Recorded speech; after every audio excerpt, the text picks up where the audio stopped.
Handa ng lahat para sa 2016 Palarong Pambansa. At sa kaunahang pagkakataon, gagawin ang mga laro sa probinsya ng Albay.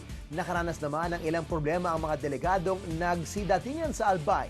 Naritong report. Inabot ng 2 araw ang biyahe ng mga delegado ng Palarong Pambansa mula sa Region 12. Ito'y bago sila nakarating ng billeting center ng Bonga Elementary School sa Bakakay, Albay. Sa ilang classroom, mahina ang tulo ng tubig sa gripo. May screen naman ang classrooms pero nagseta pa rin sila ng tents sakaling may lamok. Pero ayon kay Bayan Patroller Chris Carillo, sa Ligao West Central Elementary School sa Albay, kulang ang sleeping mats at mayat-maya nawawalan ng kuryente sa lugar. Pero porsigido ang mga delegado. Si Samantha at iba pang swimmer sa mas maliit muna na pool nag-ensayo habang hindi pa napupuno ng tubig ang Olympic-sized pool. Kailangan po kasi iba-iba po yung parang feel ng water, tsaka yung weather, tsaka yung parang yung bigat at haba ng tubig, magkaiba rin po.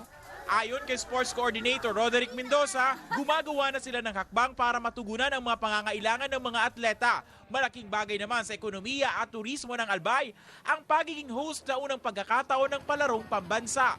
Ginasusan pa ng probinsya ng 400 million pesos ang palaro.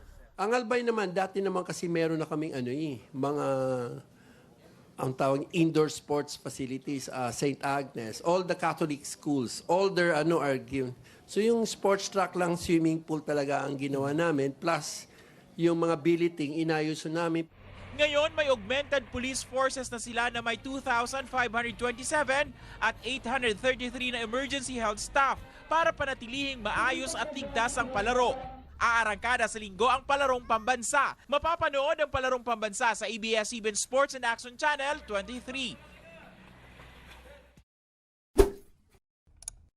For more sports updates, keep watching The Score. And don't forget to subscribe.